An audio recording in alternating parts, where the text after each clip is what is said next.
está bien. ¿Cómo me conecto? ¿Me mandaste un email? No, ahí te mando el link de nuevo, Carlos. So I'm Charles Campbell, founder of TBO, and I'm here today with Jorgelina, who we have dubbed the talent lady at TBO, and my silent, muted coworker, Fernando Cabaña, who's behind me. It's our pleasure to organize these talent forums. Our purpose is to keep the conversation going about talent worldwide. And it was just, I thought it was very interesting to note that we have someone from London, Ontario, identifies themselves as being from London, Ontario, but someone from Sal Si Puedes, which is a town of 10,000 people in Argentina, feels no need to make such a clarification. Anyway, I want to go to Ericeira in Portugal. It's on my list, whoever's there. And amazing to have people connecting today from Ukraine. We certainly haven't forgotten you. And as far away as Vietnam, where it must be like 2 o'clock in the morning. So thank you very much. It's my pleasure today to introduce Anna Navarro y Descals Schlegel. So it's a long name and surname to remember, but I'm sure after this webinar, it will be unforgettable for you. So Anna has an amazing track record in the translation, localization, and interpreting industry and beyond. She has worked in senior positions at companies such as Procore Technologies, VMware, VeriSign, Cisco, NetApp, Xerox, amongst others, and consulted for Google and Yahoo. So it's the who's who of globalization and localization. She's also published articles in magazines such as Forbes, Fortune, multilingual.com, and many other industry forums and forums from outside her industry, which is amazing. She is currently a member of the Parliament of Catalonia, which is another demonstration of how she's been so successful within our industry, but has also branched out beyond. And for many of you, she's very well known because she was the founder, or is the founder and current president of Women in Localization, a volunteer-based organization that is around the world in many different chapters. Many of the people in this audience today are involved and give their time on a volunteer basis. And lastly, what I will mention is that today she will make significant references to a book that she authored called Truly Global. So have you ever planted a tree, Anna? Because you've done everything else. I did plant a tree. My school, when elementary school, made us plant the tree, so we did. Yeah, and I planted another one at the Golden Gate Park in San Francisco with my husband. We're like, we're gonna plant a little tree when nobody's watching us. So I think two trees. Yeah. Okay, well, what we will do then is we will just move straight into Anna's presentation. We are optimally aiming to let her speak and then ask questions. But if you have a burning question that just cannot wait, you can type it in the chat box.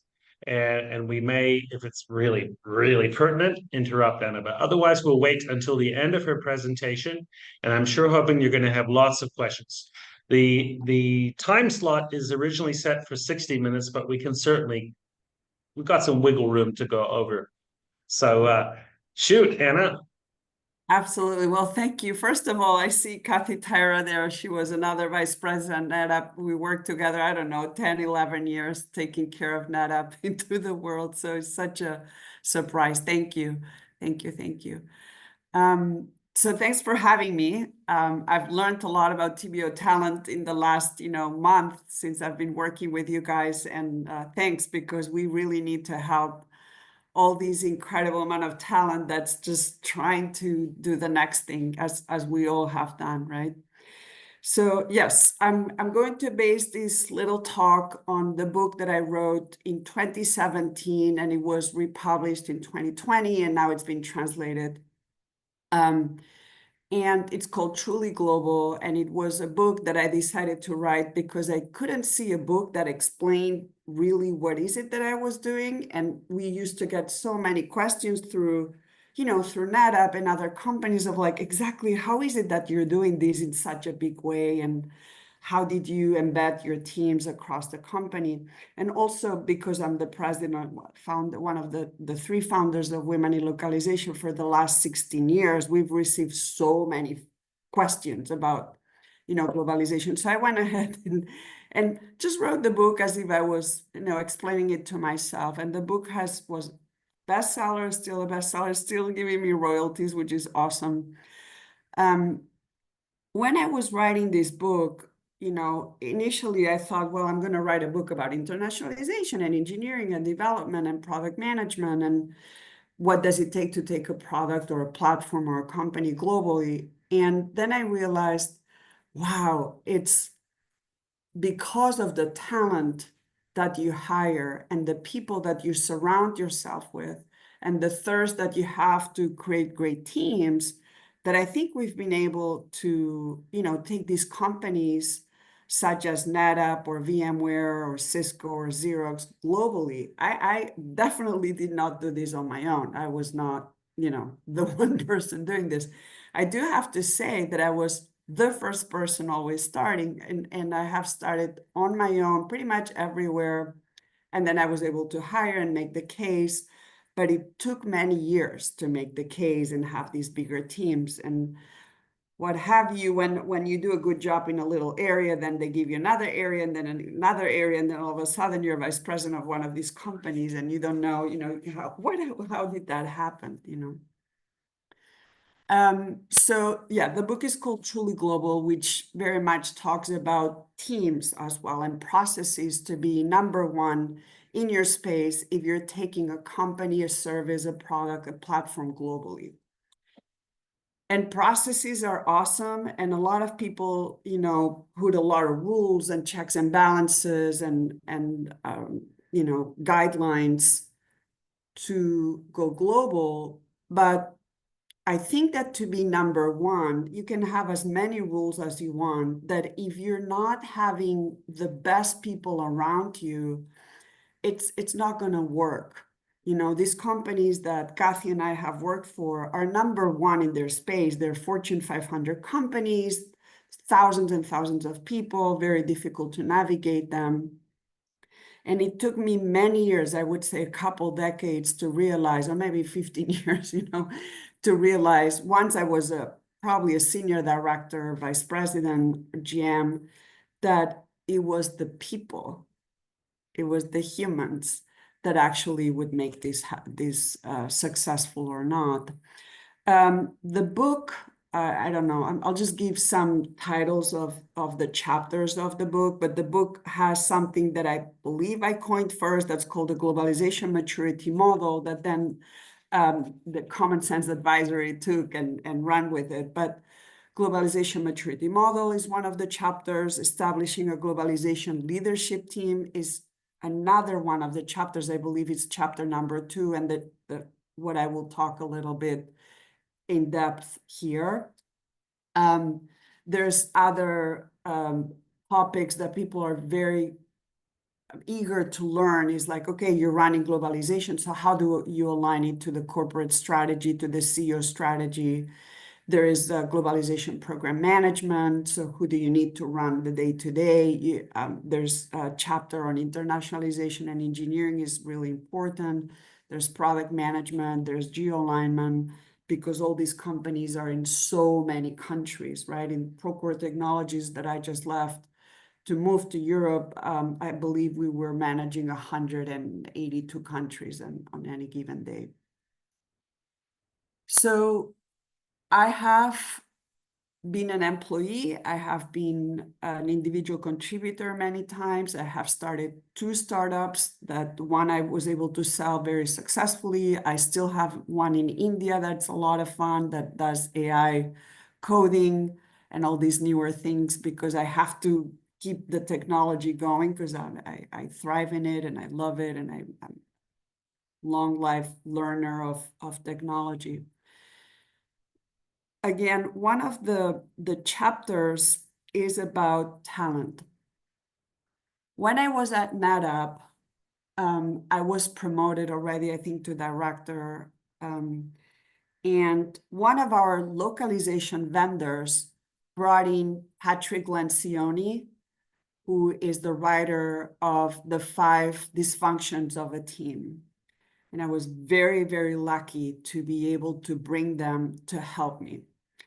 And I said, look, I'm at NetApp, my team is growing. They're asking me to manage information engineering and global product management and global strategy and all these new things. And I don't know that I'm the right person, and I don't know how to do this. And, I don't know how to manage more than 20 or 30 people. And they brought in corporate psychologists, 2 of them. And I was like, okay, corporate psychologists, that's great. It's going to be awesome. Little did I know that they started with me, right? They're like, well, Anna, we're going to start with you because the fish rots from the top. And I'm like, what does that mean? And so they said, if your team is not happy, or we see that after we give you an assessment, there are certain areas where the team is not green, because they give you a very thorough and very honest assessment, then we're going to have to tackle each one of these dysfunctions of your team. And it was really rough because I think, they test you on 5 angles. There's trust and commitment and ownership and things like that. And we had one thing was green. I think it was like commitment. Everybody always feels like very committed. I'm here to do the best thing for the company and I'm committed to the company. That usually is yellow or green. Teams usually have a lot invested. That's why you go to work for these companies. But the rest was pretty yellow, and trust was red.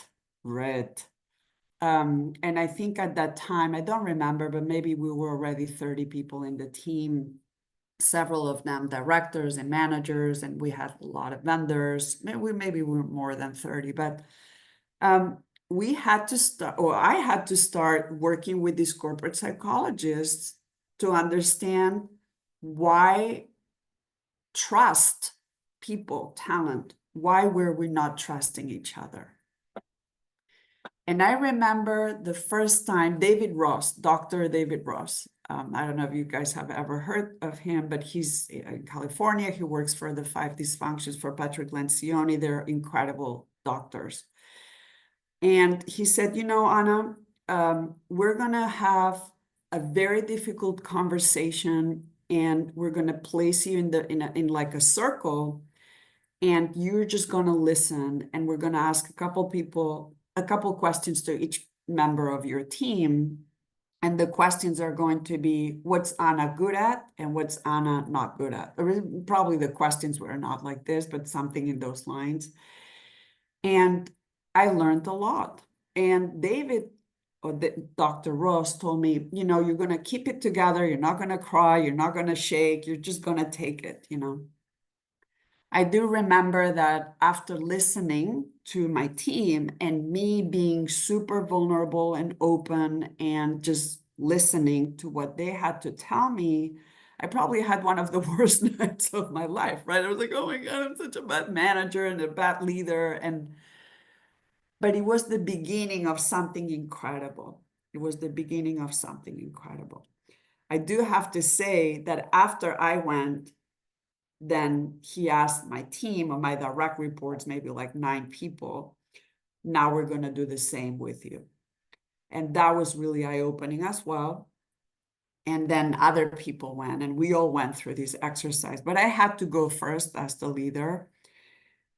And it was really difficult, and some people did not enjoy it. I would say none of us enjoyed it, right? But we came to the conclusion that we could do better and we would do better.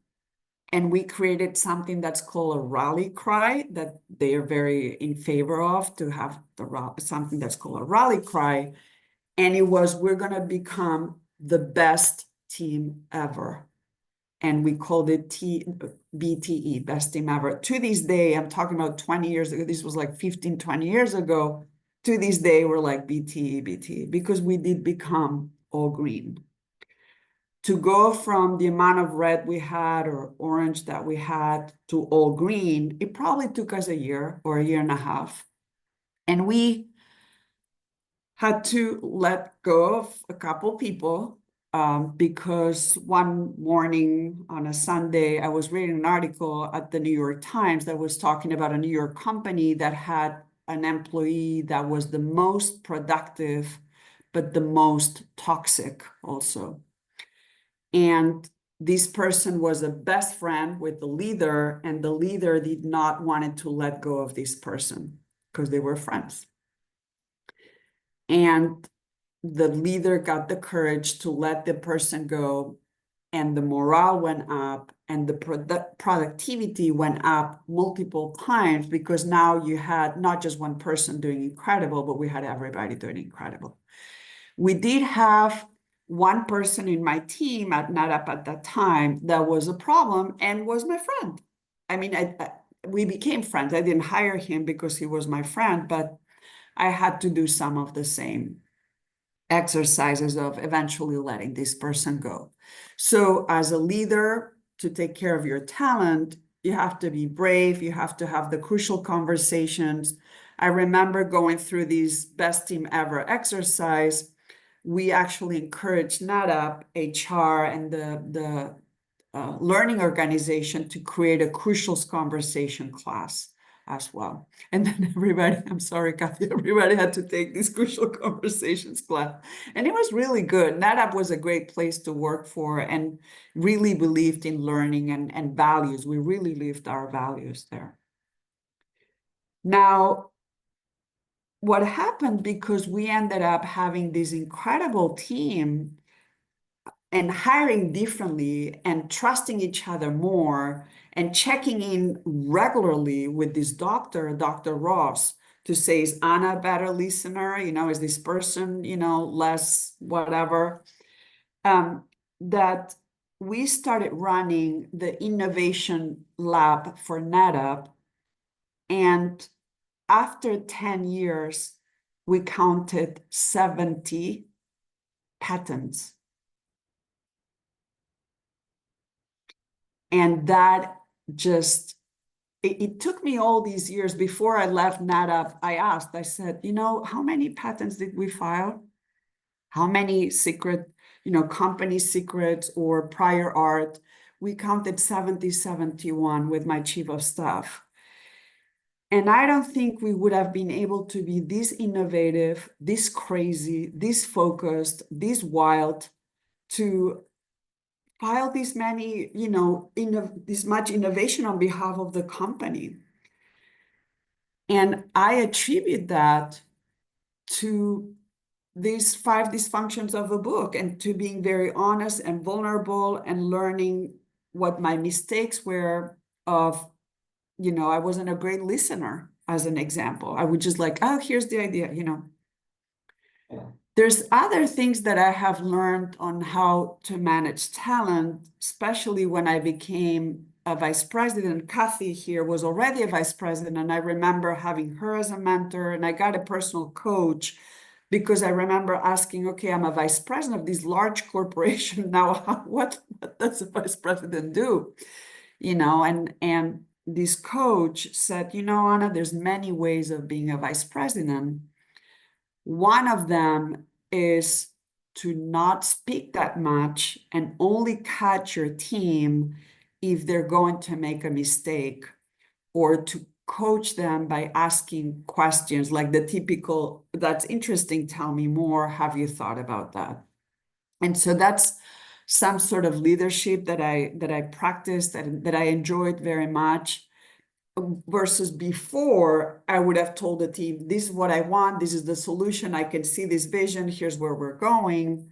Now I was pulling from my direct reports, which takes me to another class that I took in Chicago from a company called the Signature Leaders. I think that probably Kathy already took as well, which said, once you're vice president and they're preparing you to go and be a senior vice president, your health is super important. who you relate yourself with is super important. Who you surround yourself is super important. And they gave me the homework to study in depth each person that was working for me.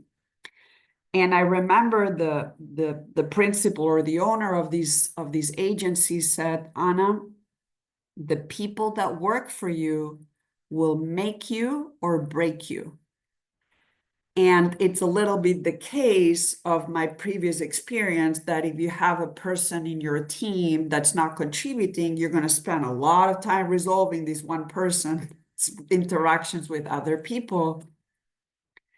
And so I had to do that homework. You know, the class was a couple months, and we did the homework of really getting to know each one of the leaders. And that meant, do they need to have some extra learnings or more classes, or do I need to keep pumping them up or giving them stretch goals on learning something new? All of this is so powerful, right? Because maybe I say, Charles, you know, now I want you to learn about this new way of coding because we're going to test something, you know, some AI for a product. So something that we used to talk a lot about is not just about the what you do, but how you do it. And so we put this grid when we were looking at who was working for me, and we had the best, I mean, come on, the Silicon Valley, incredible people, hard to get in, you know, super highly functioning, you know, leaders, very well trained. They may be some of the best people in storage industry, right? Or whatever we were doing at the time. They're very high on the what.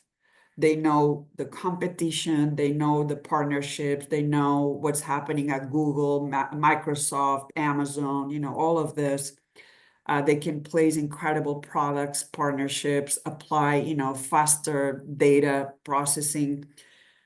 It was the how they would do things. So you needed to have the what and the how. So you needed people way up here to have the best team ever.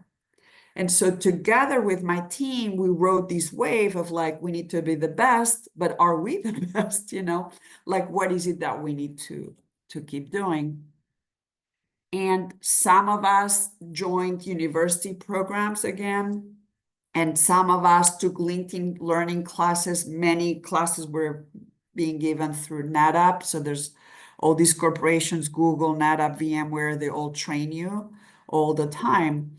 And so the power was, some people were really high on the what, but maybe the EQ was not quite there. So how they would communicate with people or be more gentle in how they were presenting themselves or how they were asking things so that they could innovate and work together was really designed person by person. And I have to tell you that when I look back, you know, I moved on from NetApp, where I was 12 years, I moved on to a next technology company. And when I look back at the people that work for me, they're all leaders today. They're all directors or senior directors. One is a vice president. And that's, I think, as a leader, makes me quite happy, right? Because my role was to serve them, to help them, to pump them up, to make them better, to give them the opportunity to be there. And I do have to tell you that it's a process and it's long and it takes time, but they need to want to be in it, right?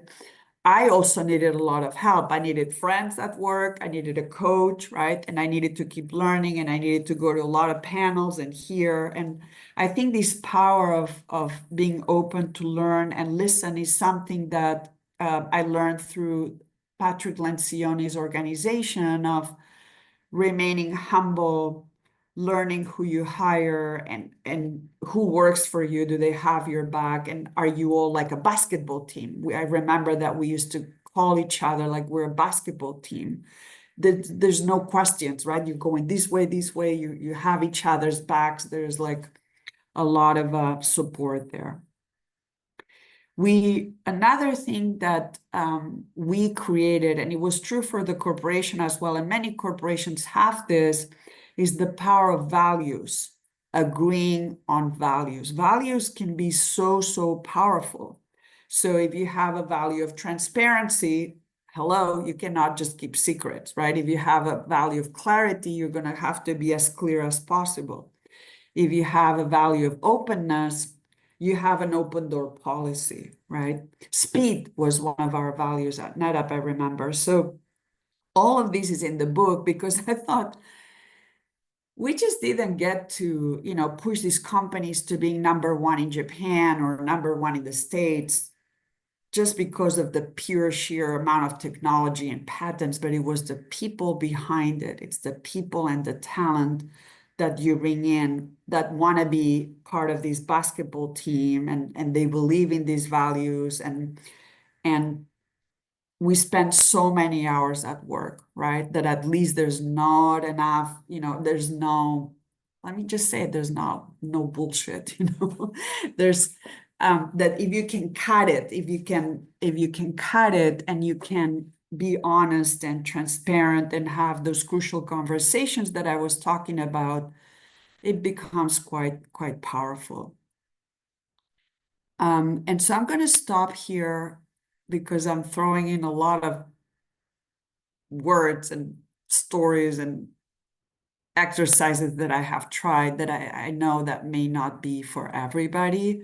Again, these are Fortune companies that run very fast, that you can fail, but you need to fail very fast. So it's almost like any sports team. You fail, you get back up. You watch people playing volleyball. The volleyball doesn't hit the other side. It's okay. You get back in, and very fast you just keep motivating each other and going for it. I do have to say that I played volleyball for the national Catalan team maybe for 15 years.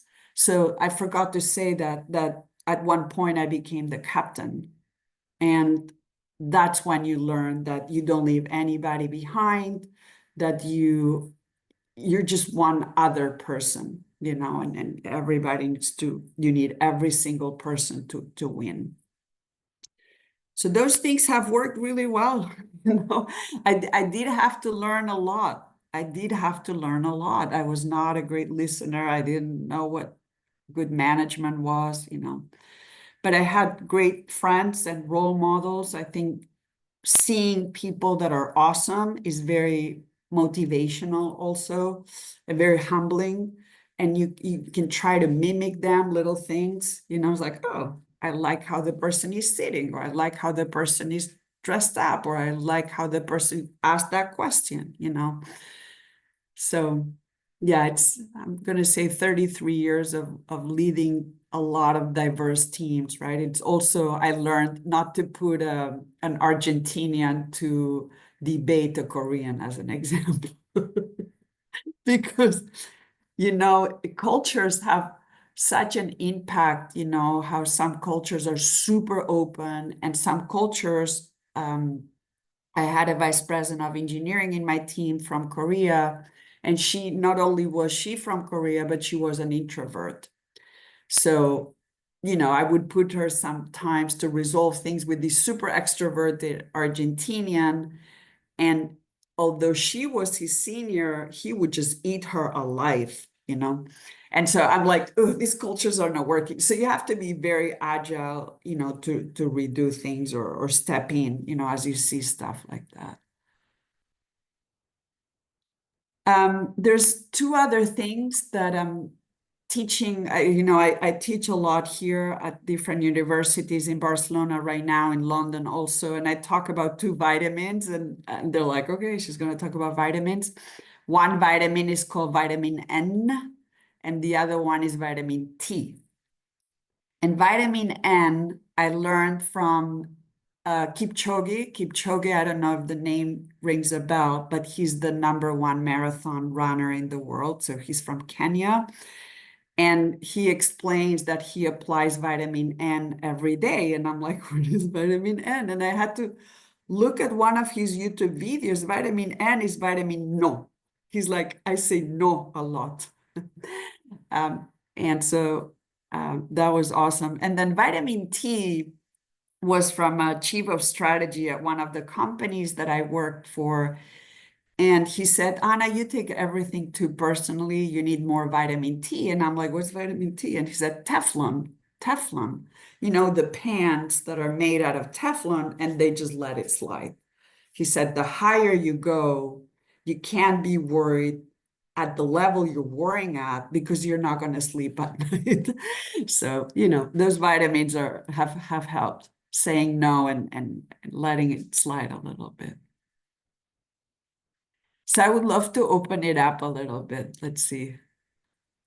Thank you so much, Anna. I took extensive notes and I don't know where to begin. But I did want to ask you something. I'm going to ask a couple of questions. And then in the meantime, the people that are in the audience can type in questions in the chat box and I will read some of them out or whatever time permits. So while you in the audience are writing your questions, I'll ask you a question, Anna. You said that you work for many fast-moving companies, but you also said that turning a team around could take a year and a half. So how do you define fast-moving and what do you do if you don't have a year and a half? Yeah, so the work gets done, right? I mean, products get out and people keep working. But what I mean by getting to be the best team ever, like if they were going to assess us again through the Lencioni methodology, to get to green takes a long time because you need to let people go, for example, and you need to pump some other people up. And here's one for the ladies where we're very sometimes in some cultures not trained to speak up, right? So this process of you're a leader, you can say it. What do you think? It may take months for people to, you know, get used to this kind of stuff. It may take months to, you know, offload somebody or lay off somebody.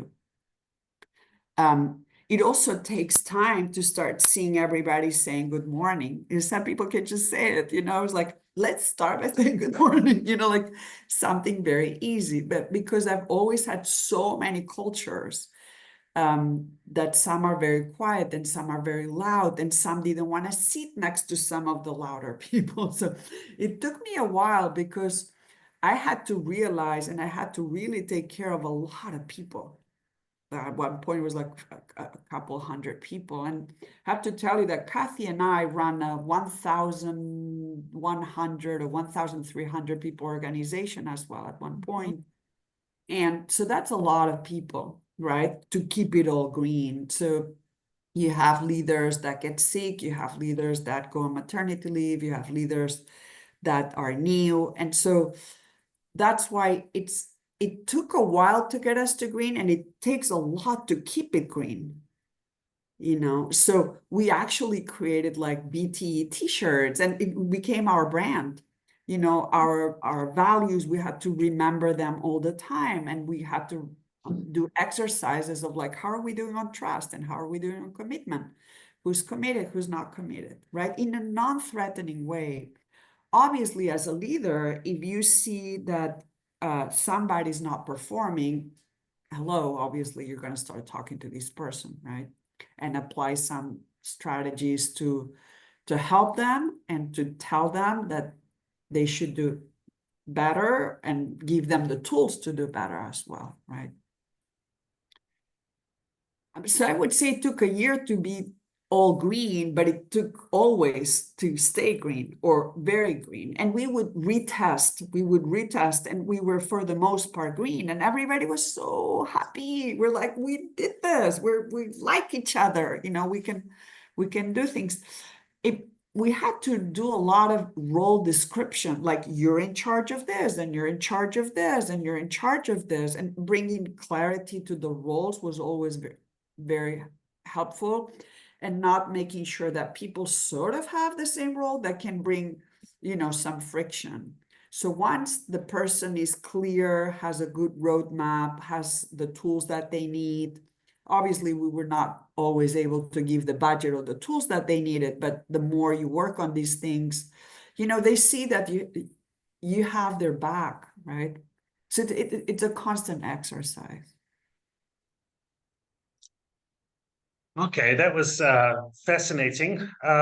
You said something about a team that you had from a long time ago, and the people that were on that team are now all leaders in their own right at different organizations or companies or whatever they're doing in life. So your proteges, your team members from days gone by have now flourished into leadership roles. They How does are that make you feel? so proud. I don't tell them, but we're very much in touch, and they're, maybe it's somebody that started as a coordinator, as a project manager, now they're directors or senior directors, and they're leading big organizations at NetApp or at Procore or at VMware or at different companies. The one place that is like a cooking machine for leadership is women in localization. So the idea that I think I had was, initially it was just a few of us running the organization. We became a nonprofit. I'm like, man, how are we going to give these ladies an opportunity to train themselves and become leaders? And I'm like, we're going to give them the titles that they want to have, but we're going to make them work for it. And so here's a localization project manager or program manager from a small vendor or inside a corporation, and we gave them your now program director of partnerships.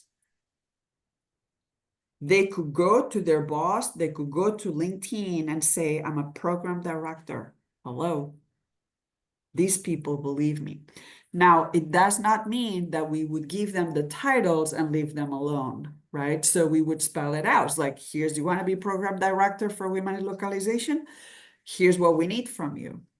So women in localization is like a test bed for leadership.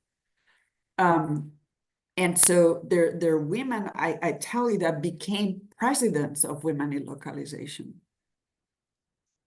It's a huge organization. We're thousands of people in like 32 different countries. And so we've seen them rise among the ranks because they wanted to, because they trained. There's a couple women that they're always like, teach me, teach me, teach me, teach me. Like, how do you do this? How do you do this? More classes, more classes. There were years that every other Friday I would teach, like, this is how you write values, and this is how you write your LinkedIn page, and this is how you do your branding, and this is how you have a crucial conversation, and this is how you hire, and this is how you run an interview. So we really prepare these women, and I think it's helped a lot. You have to practice. So it's a huge bet, right? To say somebody, now you're a director, when they've never been a director. But we ask a lot from them because women in localization, huge machine that runs really, really fast. And so they need to show up, they need to have a team, they need to have the phone call. So we tell them, if you structure yourself this way, you're going to be successful. And it's the same thing that we did with the 70, company secrets and patents and prior art. Every leader that came into that innovation lab, we would prepare them. This is the secret sauce on how to get to a patent. Or here's how you're going to innovate into the world of globalization, and here's how you're going to start applying AI or ML or NLP, and this is the strategy of how you think really big, but you start really small and you scale very fast. So these are all methodologies that we've run over and over and over and over that make people very successful. It's like proven, it's like proven technology ways of doing it. But again, you need to have the EQ, because alone you're not going to do that. You need to surround yourself with people, and that in itself is a lesson in leadership, because maybe you surround yourself with your friends and that's not a good thing, right? Thank you for that very thorough answer. One more question from me, and then we're going to go over to the audience. I love the vitamin T, Teflon. Don't take it personally.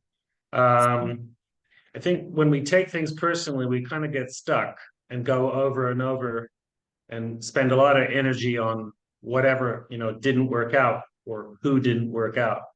I mean, some people are obviously born with a Teflon face, and they can detach from most things very easily. They can be aloof.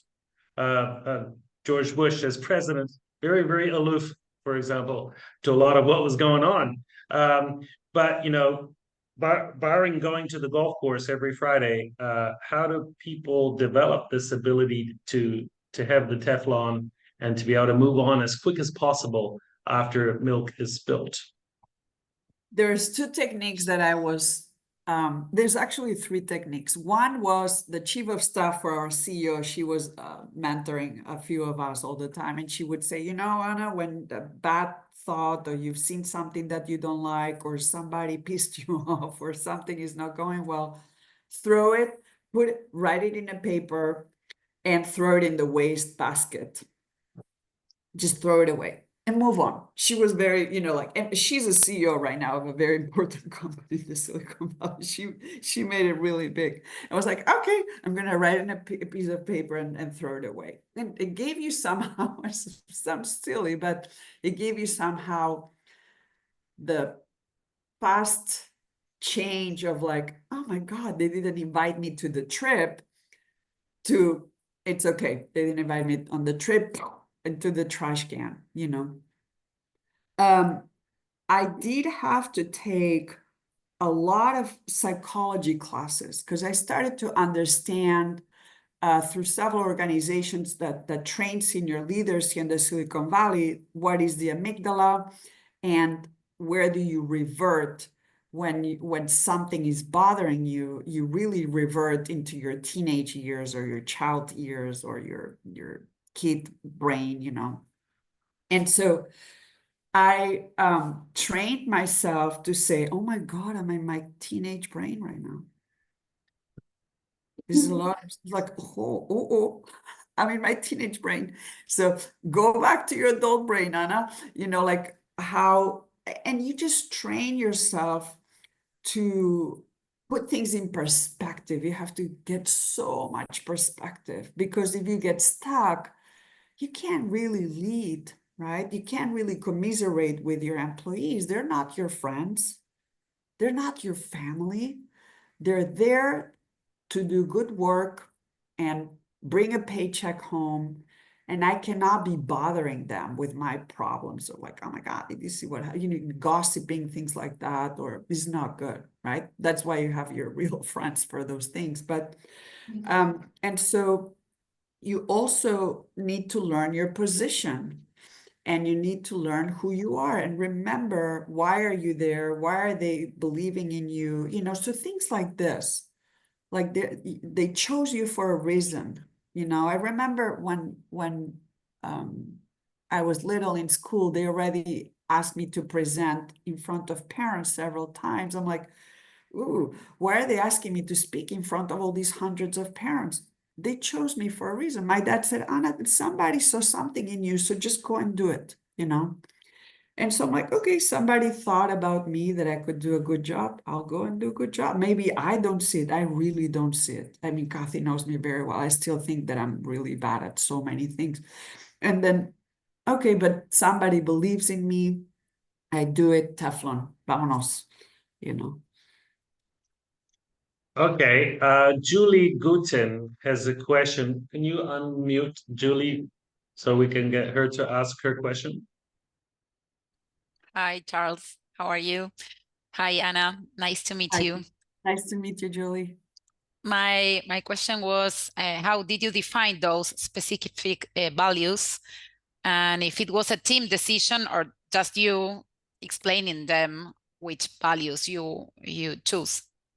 Yeah. So the first time that I realized that there were values was really at NetApp. And we used to have an incredible president. His name was Tom Mendoza. And he, I believe, I don't know, that he was a big proponent, and Dan Warmanhoven before, that they believed in values. So they created the values. I believe there were 4 or 5.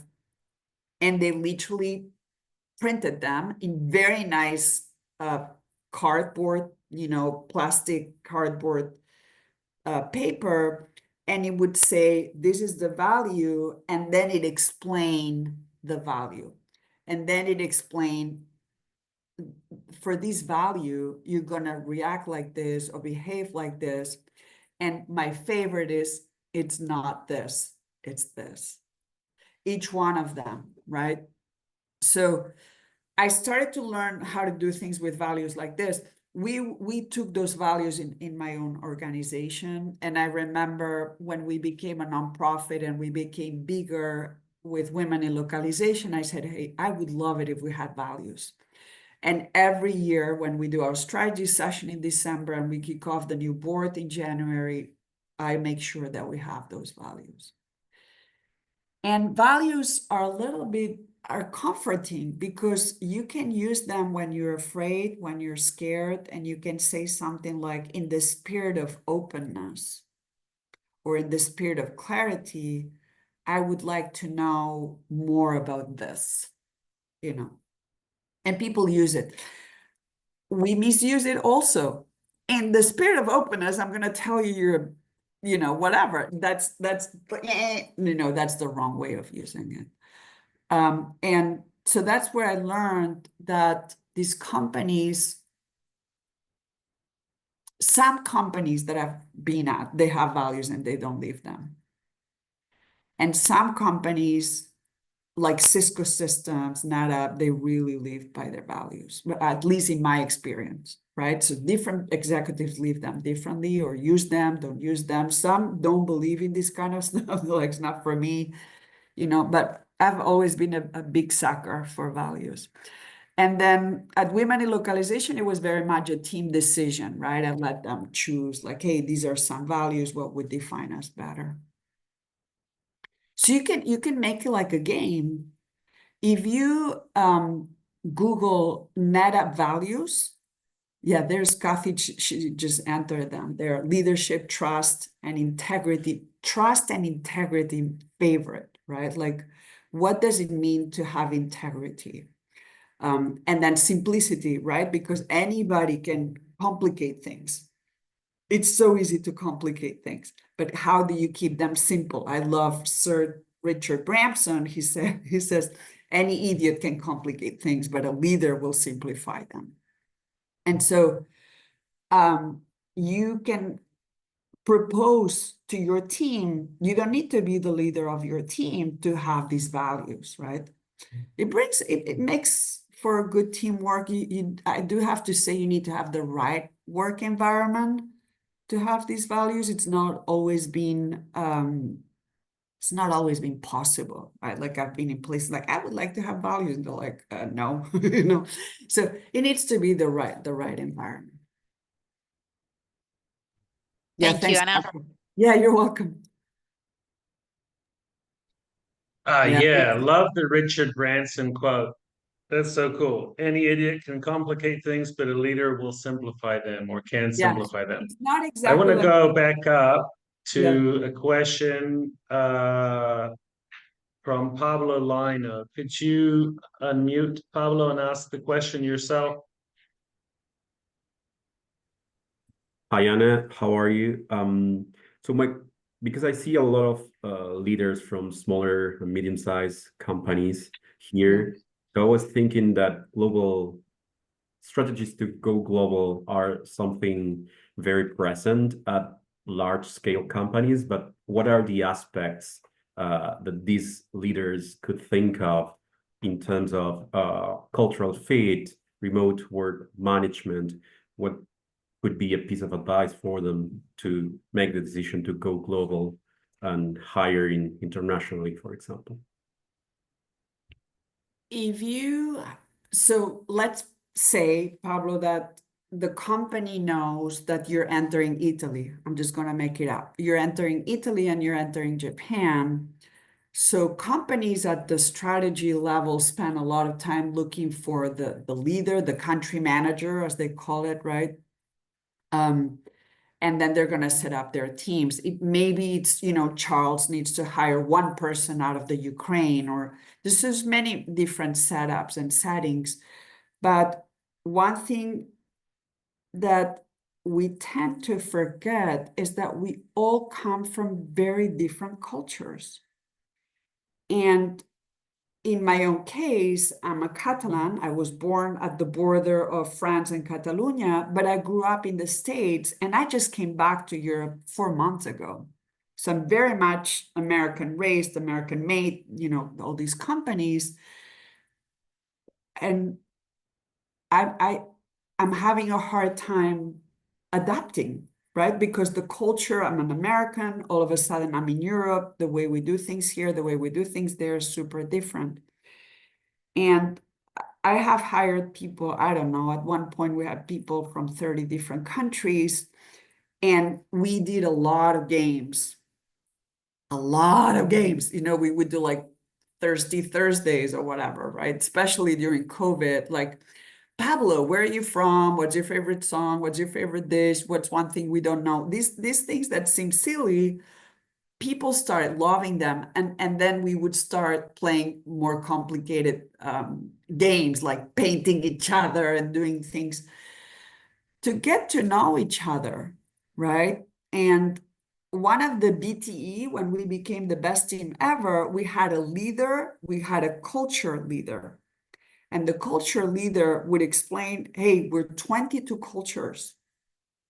These cultures work like this, these cultures work like this. And then the Korean lady would say, that's not true, you know, whatever, right? But we went there. And as you go up in the management chain and you need to go so fast and you have so much pressure and you run a P&L, you tend to forget these things.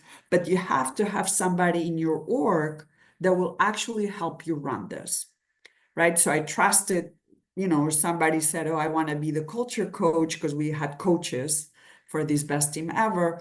And somebody was in charge of this. And so when we would hire somebody, culture was also, this is how Anna works, this is how her brain works, this is how she's going to answer the emails. Don't worry if she's like super short, because she runs at 10,000 miles per hour. So culture could be how the team dynamic goes, and then the fact that, hey, we speak these languages and we can think differently, and then making sure that people are included and inclusive.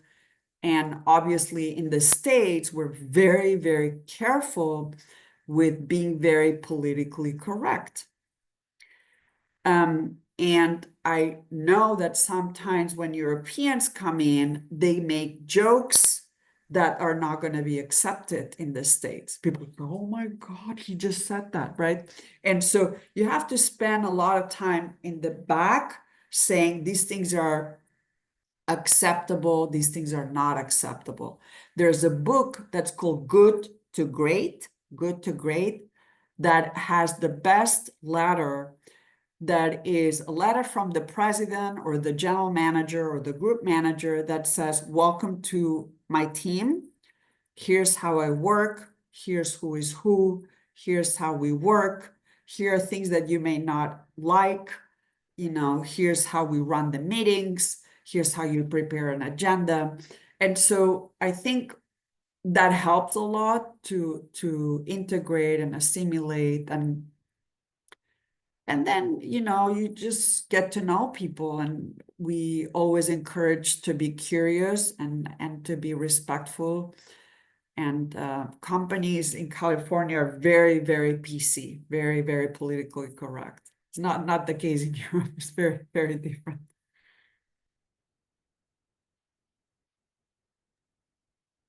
Okay. So Diana Pompa has a question or something to say. Could you turn on your microphone, Diana? Hi, hello everybody. Charles, Anna, pleasure to be here. It's not really a question. I just was delighted really to listen to Anna speak about the importance of cultural awareness, because sometimes, you know, like in local, we are supposed to work a lot with languages and culture, but we also get comfortable, among ourselves too in the localization industry. And we forget sometimes that the thing that we are supposed to bridge is sometimes the thing that we are not taking care of sometimes within our teams that are usually multicultural. So I think this is very important and relevant. Oh, absolutely. I mean, I remember started hiring people in Egypt, and my goodness, talk about different culture from my culture, right? So they work different hours, they have different beliefs, they and we had to integrate. I've done a lot of mergers and acquisitions and a lot of M&A, and all of a sudden, boom, there's 70 new people in the company, right? And so you need to really integrate and learn those cultures.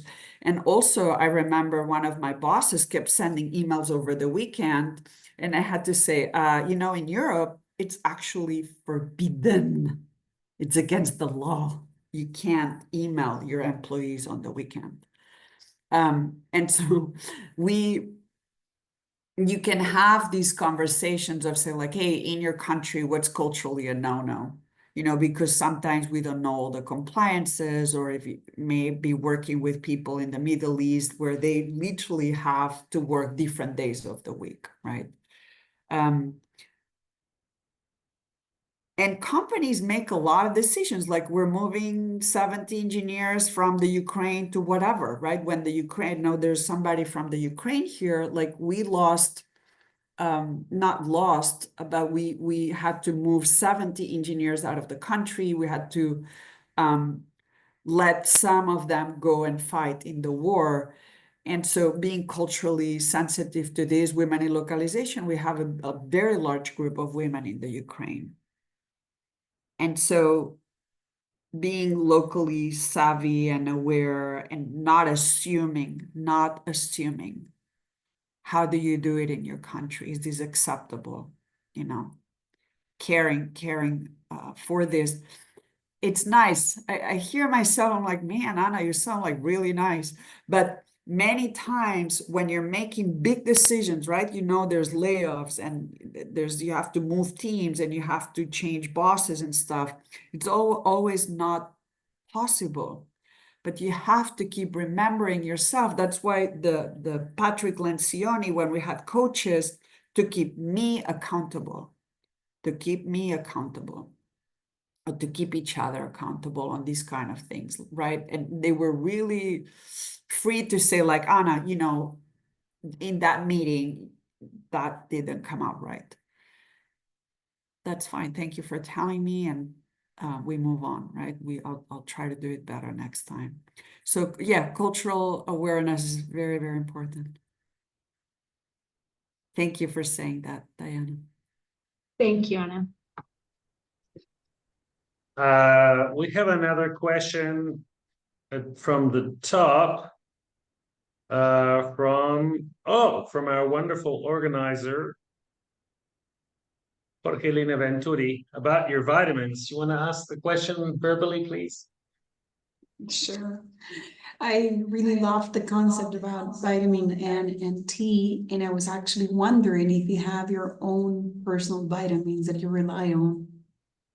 No, I think this is why I think the vitamin N, because I mean, if you read my resume, I'm really bad at N, right? I think I've done so much in my life. My parents always tell me like, oh my God, it's almost like you've had 3 lives. It's really hard for me to say no, because my love language, I don't know if you guys know the book of the love languages, is community and giving back, right? So I'm always like starting foundations and nonprofits. But I think I can do it because I sort of cracked the code on who to have underneath that can run it really well with the values and hiring the right people. It takes time, but you can, if you can replicate good things, we need more good things in this world, right? Versus the crap that we all see and go through. But I have learned how to say no to things that are just poison or things that are not good for me. or, you know, things that maybe 20 years ago, I would have not know how to say no. I come from European parents, and the schooling that I had as a little kid was very much like listen and do, you know. And when I had my kids in the States and I saw them debating and fighting everything, and you hurt my feelings. And, you know, it's so different that I'm like, oh, they're not going to have any problem saying no, you know. It's a little bit how we're being raised, right, to be strong as people, humans in general. So when I heard Kipchoge say vitamin N, I was like, oh man, yeah, this guy's a major marathoner, right? So he has to say no to so much, he's so disciplined. Yeah. Yeah. Thank you. Welcome. Do we have any more questions from the audience? If anyone wants to ask a question, they can either type it in now or they can unmute and just throw the grenade. Yeah, don't be afraid, just whatever comes. What resonated with you guys? We have a lot of Brazilians on this call, and no Brazilians have asked any questions. It's very unusual. Come on, you Brazilians. We're really shy. No, I know you're not. Yeah, a shy nation, of course. It's one of the happiest nations, right? Brazil. Okay, well, that was just amazing. So you seem to allude to the idea that if there's someone in the team who's not working, that you should basically fire that person. And a personal defect of my own that I have identified a long time ago is I don't like firing people because I sort of approach management as if I were a teacher and that the employees were my students, which is, of course, is a big mistake, because if you're the teacher, you're kind of acting like you have all the answers and they learn from you. Whereas I think it's the other way around a lot of the time. And you can't fire a student. I think I had to learn, it's at different levels, it works differently. You cannot have directors and vice presidents not working for you, not working out. You can have somebody at, you know, corporations have level 1s and 2s and 3s and 4 all the way to 6, and then you have manager and senior manager and principal architects and directors and senior directors and vice presidents. So number one, as a leader, I'm going to explain something. They were watching me. How was I managing my own team? And I always wanted to have an incredible team. I wanted to have a winning team. I love to win. I want to see these companies do really well. It's not that you can fire people in the States. You can't just fire them. There's a very long process, right? And the first process is you're going to try to make them successful. And you're going to have many crucial conversations. And you have to have evidence. It's not that the North American culture is very friendly to failing. Failing is not a problem. You don't fire people because they're failing, right? You know, people really need to really piss me off for me to fire them. I give them a lot of breadcrumbs. You know, I have a kid with a disability, and their therapist always told me, you go from least to most. So the least intervention, like, hey, have you read that book? May mean, hint, hint, you should be reading a book about how to code differently or how to manage teams virtually, to like, hey, did you actually read the book? You know, or actually placing the book on the person's chair. It's like hint, hint, hint, or asking like, hey, how did you like the book? Another hint, right? If the person is really not willing to read the book that everybody else has read, that's a red flag, right? So there's many companies, Netflix, Google. I don't know if you've ever worked for any of these companies, but they go on red flags, or salespeople go on red flags. And they may not know it, but as a manager, you have to say, you know, like, hey, you're doing really well here, really well here, really well here. This area is an area that I want you to work with me or work with somebody else or work differently. You don't, I don't fire people. I think I've let go 2 people that I really had to in my career. I try to move them to another organization if there's a better fit. I've had to lay off a lot of people, unfortunately. Layoffs are just, I had to learn how to lay off people, and that really, really hurts. Really, really hurts. And I've been laid off twice in my life as well, right? So you go through these processes. But what I learned in Chicago, once I was a vice president, I was going to make senior vice president of these Fortune 500 companies. You can't just not do things. These are businesses. And that's when you realize, like, oh yeah, they're not your friends, they're not your family, they're not your basketball team. This is a business. And the companies, like shareholders, analysts, analyst day, where they're showing numbers and revenues and profits, you cannot have the best team around you. I think it's right. It's different if you're trying something and you don't expect much of it, or you're getting, you're starting up. I don't know. But at the levels where I ended up the last 10, 15 years, yeah, it was really tough. It's tough. Yeah.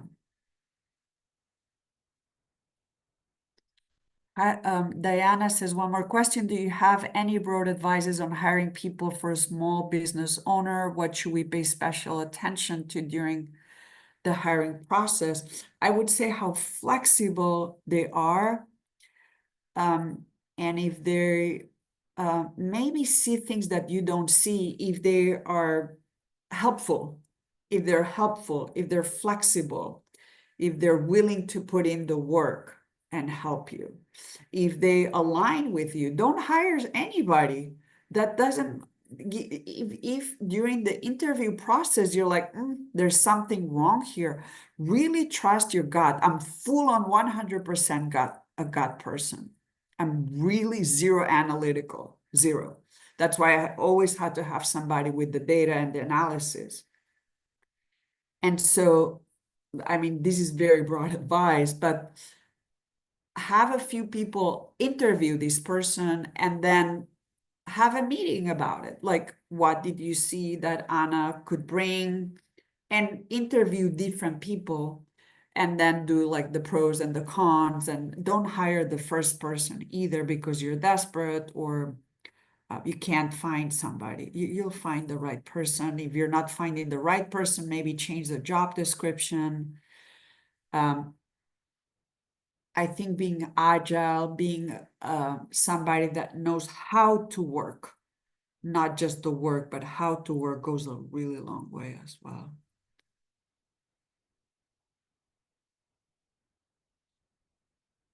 I don't know.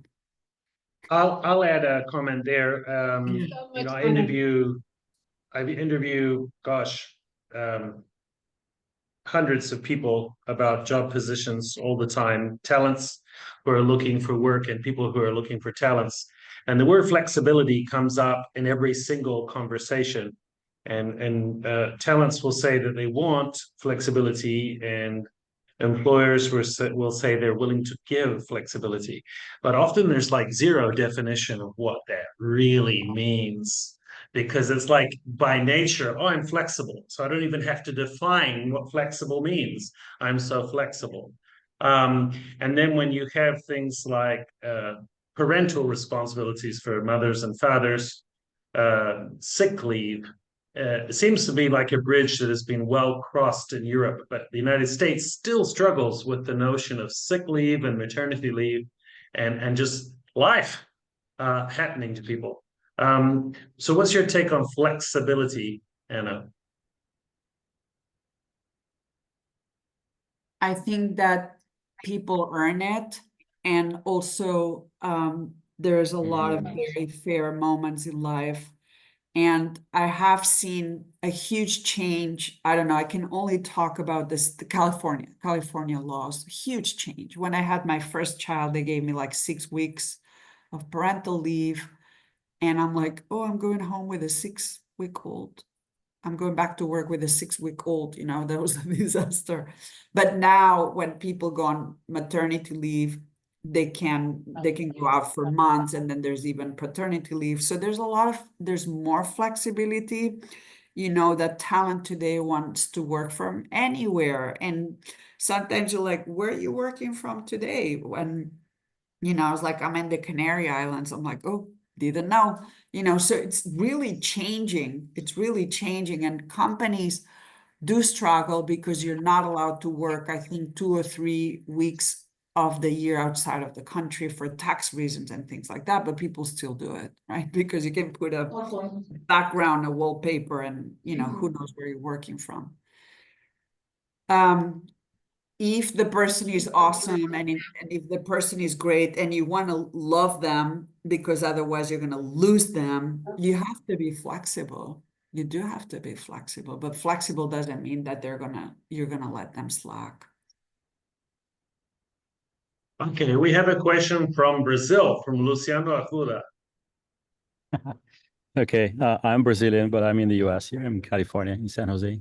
The question I have, Anna, is that, you know, over time, like 20, 30 years ago, the industry behaved in certain ways, and, you know, it was acceptable to do things in some ways. Today, we all know that, you know, there are different trends, right? So the use of the telephone has changed us a lot. Now, even more after COVID, there's just different behavior that is acceptable, and there are behaviors that are no longer acceptable. So that's part of the evolution of, you know, culture, you know, across corporations. So my question is, do you see any trends that are like emerging, culturally emerging across countries that are almost all the same? Or do you see any trend that's kind of going away as we sort of, you know, integrate Gen AI and as we kind of move into the future? You know, anything you want to highlight as continuing trends, new trends, or trends going away? You can answer it anyway. I have some very radical views on this because now I'm a member of parliament and I study a lot migration and globalization and the impact of, you know, immigration and wars. You know, we have 50 active wars right now. And to me, the trends that we're seeing is definitely a shortage of labor. So talent is scarce, and some regulations in the EU, for example, that I'm part of a committee for the European Union, are just stifling. You know, there's so many laws in the EU about where you can work and how you can move. That's not good. But there's a lot of immigration, It's crazy, you know, like people are getting educated, you know, in public universities where maybe they're paying, you know, 1,000 euros a year versus in the States you're paying, you know, $90,000 a year or whatever. The country educates you, and then the person just leaves. They just leave, you know. Like yesterday I was talking to a guy that was born in Ireland, grew up in Scotland, and now works in the UK. And so the education that the Irish and the Scottish gave him, just he's now working for a UK company. And so I think that it's more global than ever. It's extremely global. And because it's extremely global, and also birth rates are so low for Europe and the States. I'm not familiar with Latin America, not familiar with birth rates in Latin America, but immigration is so needed to keep these countries going, right? And those are very real trends. And talk about integrating people and all this bullshit that I was talking about. We're going to be the best team ever. We're going to have cultural values. And like, oh my God, all of a sudden you have somebody from Sudan and somebody from Israel and somebody from France and somebody from the States. And what I was talking about before gets a little bit harder, right? But I still very much think that those tools like creating values and being super respectful to cultures and diversity are levers or tools that can help us. The other thing that I see is everybody wants to leave. From my parent kids, you know, kids that are now, my kids 18, 19, 20, everybody wants to travel. You know, I have four kids, they all wanted to leave California. I was like, no, do you want me to pay for your university? I'll pay, you have to stay. Like I had to threaten them to stay, because I'm like, how are we going to do this as a family if everybody's somewhere else, right? I'm already a transplant into the States, then you're there without your family, it's super hard. And that's talent. Talent, when you're young, 23, 24, 25, you feel very empowered, then you're energetic. But the minute you start forming families, and if you have kids, you need your community around. And that's where I think a lot of these things are breaking, because there's so much immigration, and maybe just part of the family can immigrate. And so being very, as a leader, if you're a leader, being very cautious and empathetic with where are these people coming from and what have you gone through in your life. You know, I'm super curious because I've had people that have gone through wars, right? And I have people that grew up extremely rich. And so you have to be a little bit careful with that kind of stuff. Yeah, no, I hear you. Thank you. We at Automation Anywhere, we have a refugee onboarding upskilling program where we actually have helped Oh, wow.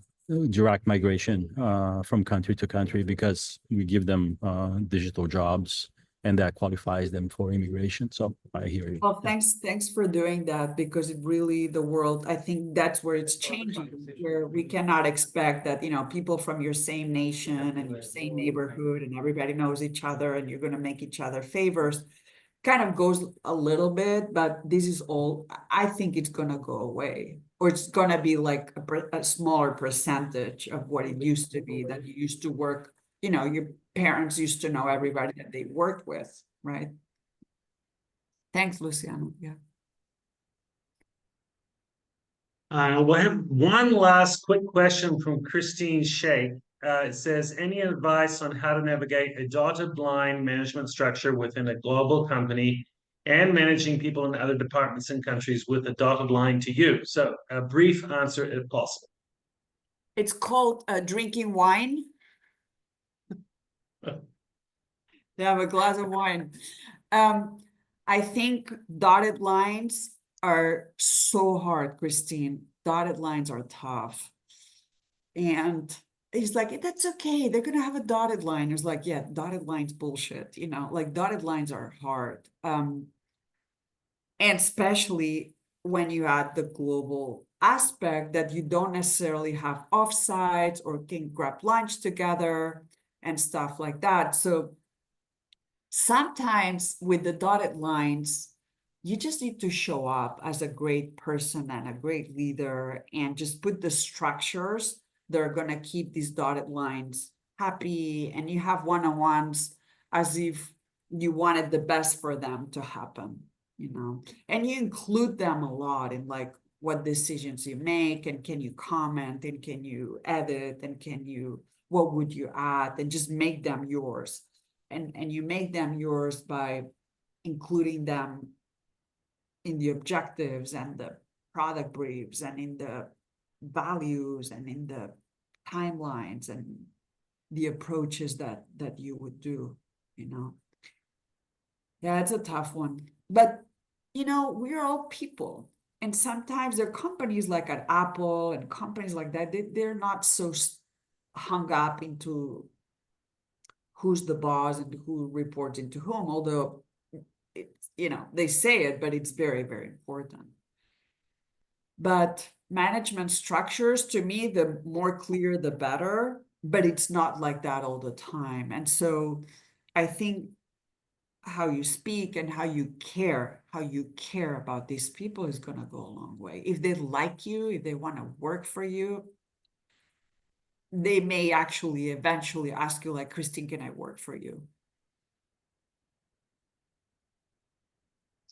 Wonderful. That was masterful, Anna, and thank you so much for making your valuable time available to us today. Very, very insightful. You touched on so many different things. I'm normally a very verbal person, but I've taken a whole page of notes, which is amazing. I picked up a pen. So thank you so much. We do the TBO Talent Forum once a month, and next month, our intention is to do it from Monterey, California. That's Monterey with one R, as compared to Monterey in Mexico with two.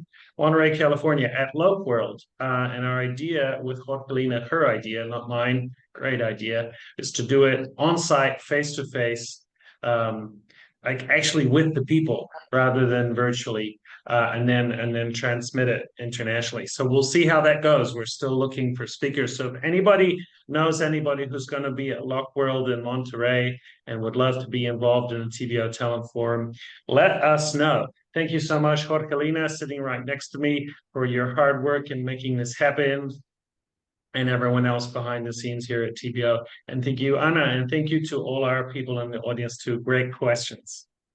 Yeah, thank you, everybody. See you next month. All right, keep going strong. Bye. Bye.